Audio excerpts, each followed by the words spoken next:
Your lecturer is Dr. Michael J. Ormsby. Dr. Ormsby is an assistant professor in the Department of Nutrition, Food, and Exercise Sciences at Florida State University. He received his PhD in bioenergetics from East Carolina University. Dr. Ormsby's research and expertise involves the interaction of exercise, nutrition, and supplementation to achieve optimal body composition, human performance, and health in both athletes and clinical populations. He regularly publishes his research in the top scientific journals in his field and presents at national and international conferences.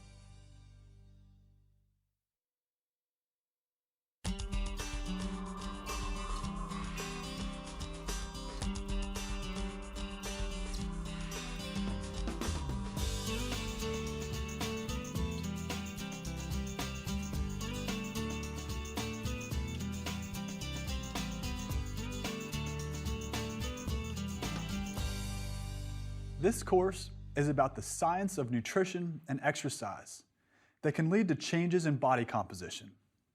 That's the key. This is science.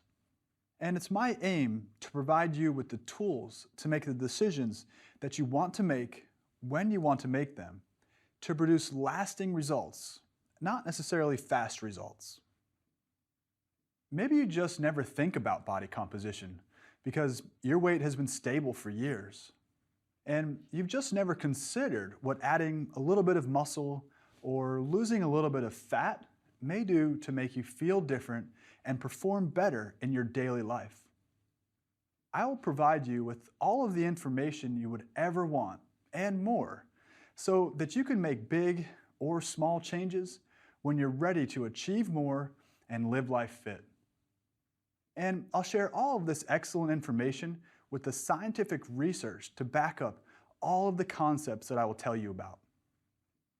In my field of nutrient metabolism, exercise physiology, body composition, and performance, also known as performance nutrition, we study how energy is derived from foods and how this energy fuels exercise and human movement. You see, our energy comes from breaking down the food we eat, and we'll talk about that. We also need to talk about dietary supplements and when it's appropriate to incorporate them into your nutrition plan. And once we understand energy intake from foods and drinks, that is, how they are metabolized and used for energy, then we'll talk about energy expenditure, or the energy you use to keep alive and allow you to move and exercise. In the course, we'll study all types of exercise and how intensity and duration influence your body fat and muscle mass. We'll talk about what the caloric cost of exercise really is and what types of exercises are best to burn fat or gain muscle. We'll also look at hormones and how they influence your hunger, exercise, health, and body composition. All of these topics align to let us understand how to change body composition if you choose to, and how to best apply all of the information that we learn from the science of performance nutrition.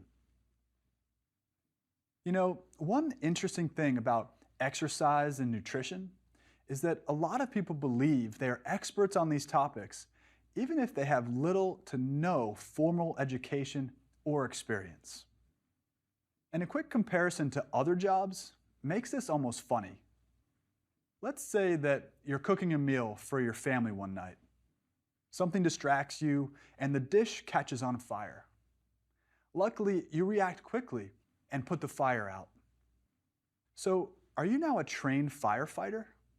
Of course not.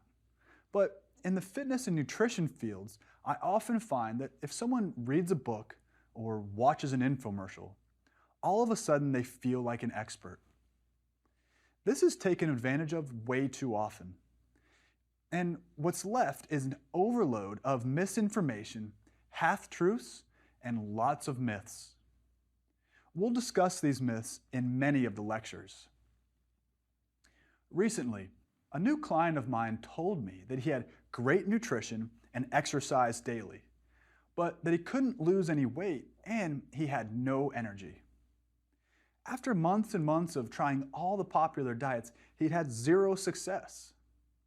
In fact, despite his perfect efforts, he'd actually gained weight over the past year. And what's worse, after a recent checkup, he was told by his doctor that he needed to be placed on blood pressure medication. Unfortunately, this is an extremely common scenario in health, nutrition, and fitness. But how is it even possible to have great nutrition and consistent physical activity patterns and not change weight? Well, for an overweight person, it would be unlikely. But maybe you feel the same way as my client did. No matter what you do, nothing seems to work. By now, we know that nutrition and fitness are two keys to living well. And whether we're talking about lowering your risk for disease, keeping your brain fit, changing your body composition, or just feeling your best, eating well and exercising have to be included. But do you find yourself wondering what nutrition and exercise advice you should listen to? I mean, you've seen the diet and exercise section at the bookstore that's stocked with thousands of guides and self-help DVDs. Every magazine on the rack has a headline offering you weight loss advice. And you've probably noticed advertisements on TV, and they're trying to sell you a new device, pill, or potion to help you lose fat. You're probably asking, why are there so many choices? Do any of them work?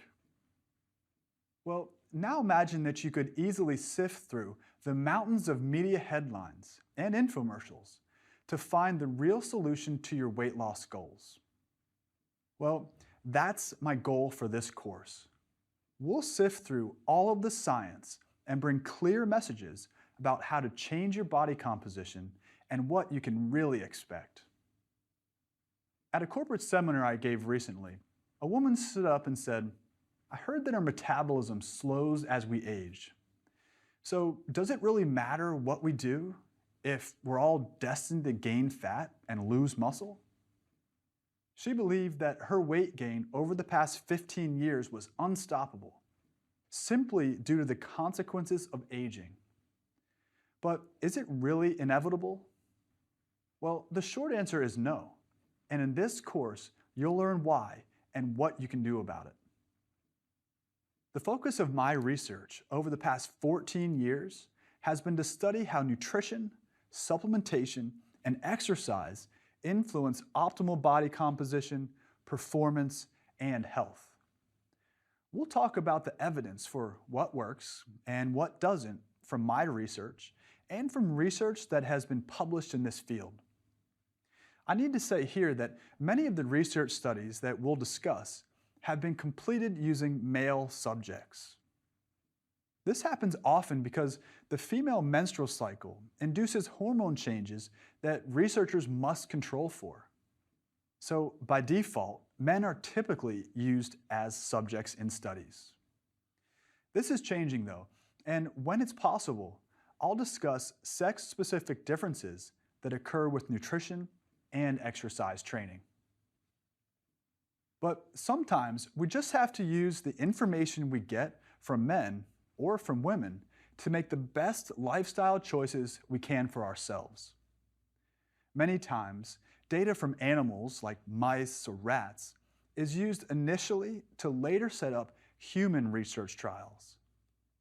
Animal research has a critical role in the development of the science, but you'll also learn that animals and humans don't always respond identically.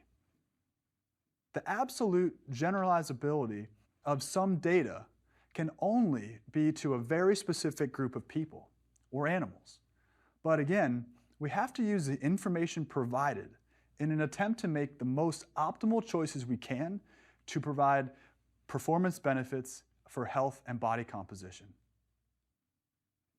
Luckily, in this field, many common threads have emerged, and I'm going to share those with you throughout the course. I'll cover evidence-based steps to help you increase your metabolism, improve your health, and create the best possible conditions for achieving your optimal body composition. I'll go into detail about ways to change your body fat and muscle mass to meet the goals that you have. It's important for me to say again that this is a no gimmicks type of course.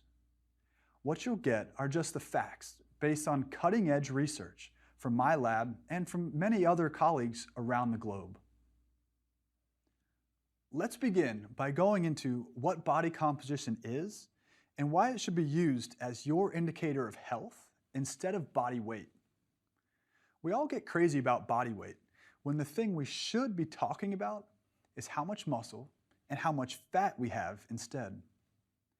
Even on popular weight loss shows, what you don't learn is how much fat versus how much muscle was lost in the process. Any day of the week, I'd take a 2-pound fat loss and a 2-pound gain in muscle. This would improve my body composition, health, and functionality.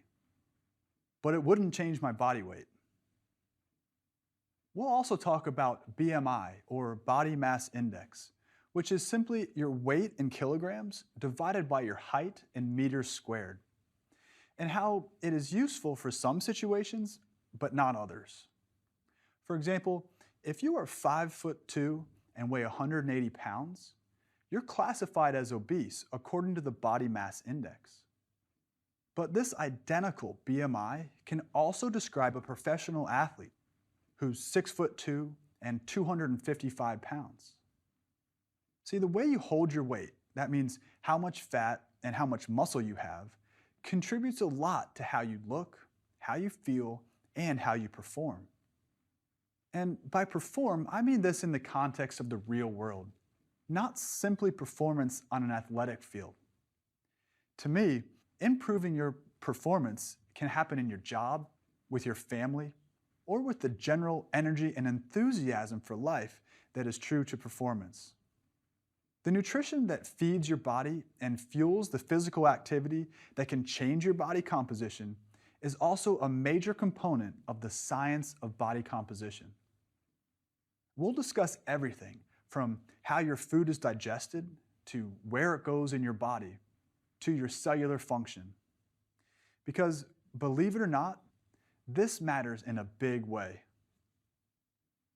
It is directly linked to your health and well-being. It influences your body composition and your energy levels for work, play, and exercise. If you've ever thought about cutting out fat or carbohydrates from your diet, we'll go into that too. I'll detail what carbohydrates, fats, and proteins are and why you should care about them. We'll even cover when a low-carb diet might be best for you and when a high-carb diet might be better. And answer questions like, should I eat fat or not? And is gluten-free the healthiest choice for me? What about calories? Do they matter? You may know a lot about the controversy that surrounds the topic of energy balance. Energy balance is quite simple, really. It's the balance of the calories you take in from foods and beverages, or energy intake, with the calories that you expend, or energy output, for all of your biological processes necessary to live. Things like breathing and thinking, plus those calories you expend from walking around and from exercise. For the most part, we understand that in order to alter body composition, to lose fat, for example, you would want an energy deficit. Just burn more than you take in. But if it were that easy, maybe we wouldn't have the obesity epidemic that we do today. The question becomes, are all calories created equal? For example, if you drink 800 calories from soft drinks, does this do the same thing to your metabolism and body composition as eating 800 calories from broccoli? Well, that's a topic for a bit later when we go into more detail. But we need to understand that the quality of our calories will have as much of an impact on our body composition and overall health as the total number of calories that we eat daily. Other important topics in this field include the best foods to eat before a workout or to recover after a workout, what to do at night before bed, and whether you should eat breakfast or skip it. I'll also talk about some major hormones that influence how we look and feel. I'll also break a few myths along the way. I'll talk about your needs for certain foods and specifically why you probably should eat more protein in your diet. Your body works hard to digest and absorb protein than it does carbohydrates or fats. This is probably why eating protein gives you the largest increase in metabolism when you eat it. A number of research studies have been designed to specifically measure metabolism after a meal containing protein versus fat versus carbohydrate. And the majority of these indicate that the greatest impact on increasing metabolism comes after eating protein. So some foods come with a little bit of a metabolic advantage. And this can have an impact on the goals you're setting for changing body composition. Many of the questions I get are about nutrition and supplements. So we'll talk about which ones might work for your goals and which ones you should just leave on the shelf. For example, did you know that creatine, a popular sports performance supplement, is now being used for neurological disorders, brain protection as we age, improving muscle mass, hydration, and sports performance? Well, it is, and the effectiveness, or not, of some other supplements I discuss may surprise you. We'll discuss food portion sizes too, and some simple ways to manage how much you eat. Did you know that 20 years ago, we were served smaller portion sizes? It's true. The National Institutes of Health tells us that a bagel 20 years ago was typically about 3 inches in diameter and 140 calories. Now compare that to today.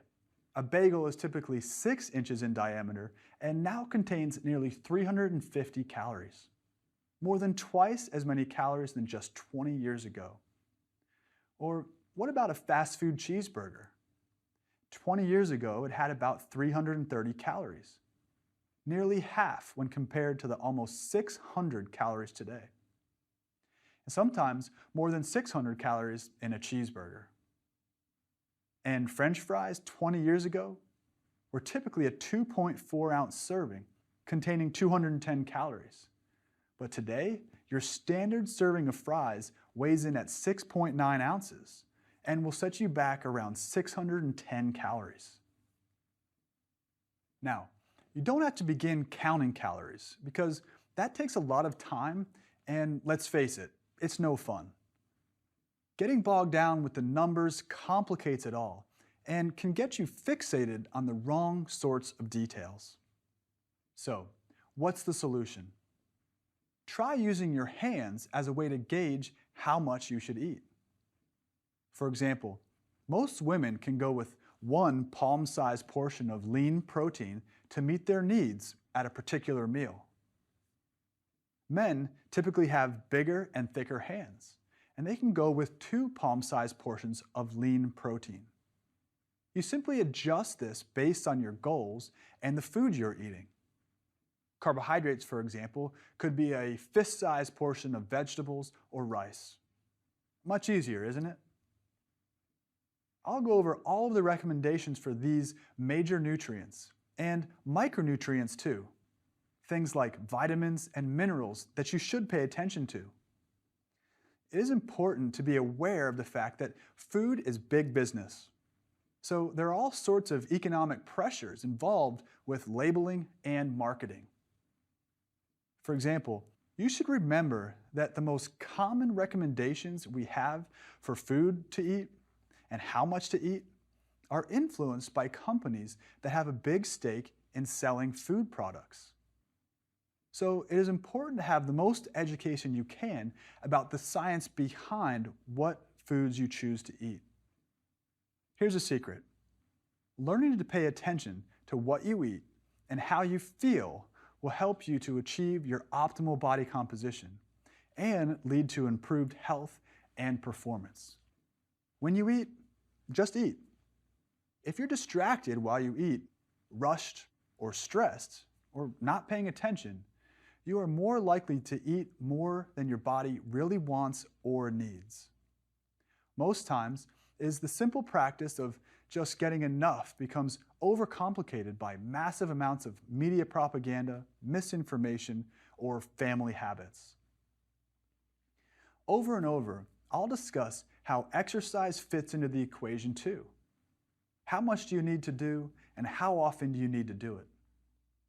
We'll talk about questions like, what exercise or activities work best if you want to gain muscle? Or what works best if you want to lose fat?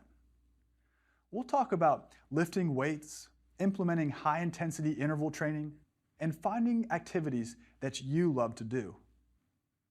Remember the woman I mentioned who was asking whether metabolism tends to slow as we age? With data that shows that we lose about 5% of our muscle mass per decade, it's a bit sad. And over the span of 50 years, you could lose as much as 25% of your muscle mass. And that's not something we want. It can make you weak and frail and lower your metabolism a lot too. But the fact is, the overall decrease in your metabolism is only about 1 to 3% during the aging process, which really doesn't amount to much. And you can easily offset this with nutrition and exercise strategies that we'll discuss throughout the course. Now, I know that many people think that being sedentary is easier than being active. Consider this. Screen time, or the time that people watch TV, use the internet, play video games, or look at their phones, is increasing every year. This is likely a big problem because during these activities, we're usually not moving. In a national sample of girls and boys, it was found that those who watched less than 2 hours of TV per day had about a 10% chance of becoming obese. But those who watched more than 5 hours per day had close to a 30% chance of becoming obese. For adults, this is also an issue, typically from too much sitting time and sedentary time during the day. In fact, a number of research studies link daily sitting time to a number of health concerns, including obesity, cardiovascular disease, and cancer. Sitting all day sometimes is called the sitting disease. So the obvious answer is to exercise. Unfortunately, planned exercise and unplanned activity typically slow down as we age and make it likely for us to gain weight and fat. You need to make a real effort to stop this reduction in metabolism and work for your optimal body composition. You see, it's often said, and for good reason, that we don't stop being active because we get old. We get old because we stop being active. I'll show you evidence for this too. I'll also ask you to do some thinking and really identify what your strong and weak points are in this transformation process. Are you great at exercising but lousy at making healthy meals? Do you eat veggies all day but have no idea if you're getting enough protein? Do you like to exercise but just don't know what to do? Here's a great starting point. Can you name one thing you could change today, the easiest possible thing you can think of, that would help you improve your body composition, health, and performance? Well, here are some suggestions. Could you take the stairs more often? That's a pretty easy change. Could you eat more fruit? That's really easy. What about working out a little more effectively? Sure, with some coaching. If you know what your easiest obstacle is to overcome, that is the perfect place to start. I'll work to have you understand not only how to identify your weak points, but to come up with a strategy for how to work with them. And not just temporarily, but to change for good. To truly implement a new strategy as part of your lifestyle. Having the body composition of your dreams is certainly a great goal. But keep in mind that just being active is extremely helpful for improving your health. The really good news is that following even the most basic of recommendations brings many benefits. In fact, just a 5 to 10% loss in total body weight will improve your blood pressure, cholesterol, and even your sugar levels. And even if you're still in the overweight or obese range, this modest weight loss can decrease your risk for chronic diseases related to obesity. A major point of information about body composition that most people don't know about is that if you're trying to lose weight, you should be lifting weights. I know this may go against what you've always been told, but no longer is long and slow aerobic exercise the recommended way to lose fat. Sure, it's part of the plan, but many other types of exercise are needed if you really want a fighting chance to lose fat and keep or add muscle. Particularly when trying to lose weight, it's important to lift weights so your muscle mass has the best chance of staying around and your metabolism stays as high as possible. I was part of a research team that looked at medical weight loss programs for massively obese individuals. Part of the study was to add weightlifting to one of the groups on a very low-calorie diet as directed by their physician.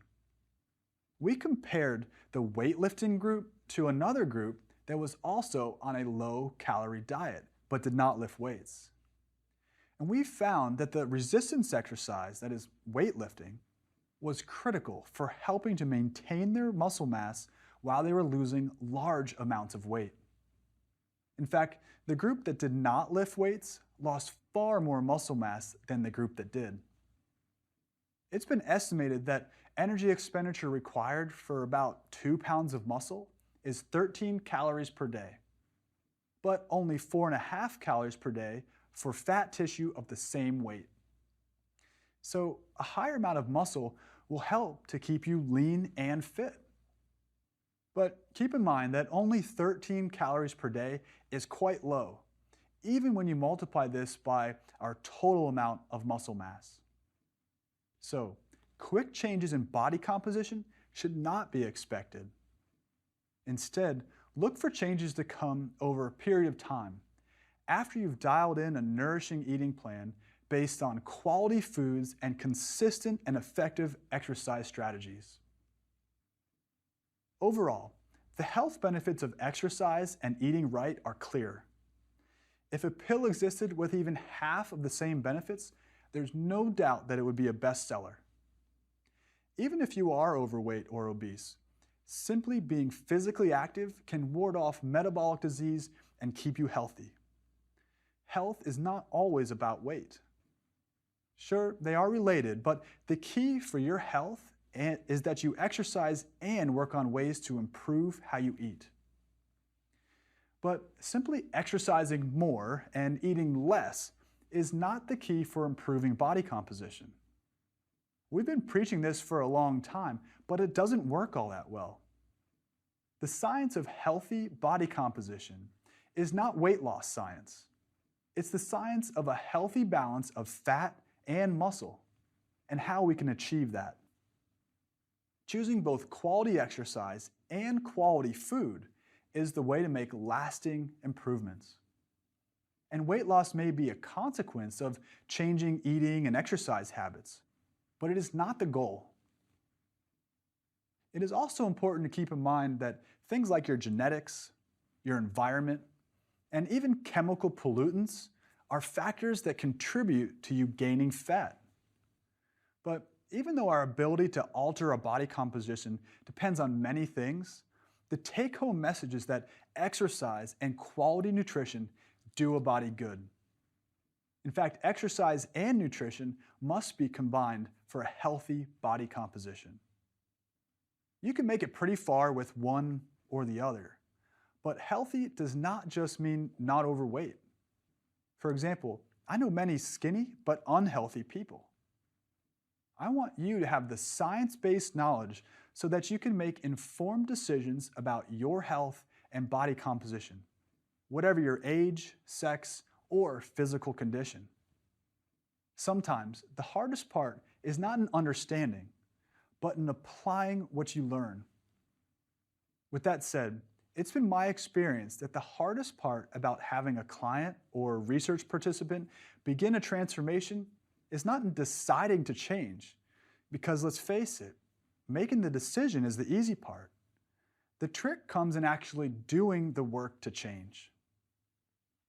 Let's take a commonly used example from motivational speakers around the world. 3 frogs are sitting on the edge of a pond. 2 decide to jump in. How many frogs are now left on the side of the pond? Well, most people think the answer is 1. 1 frog left on the side of the pond.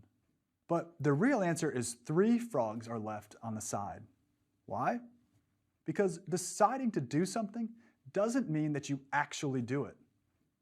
It only happens when you leap. But let's not leap blindly.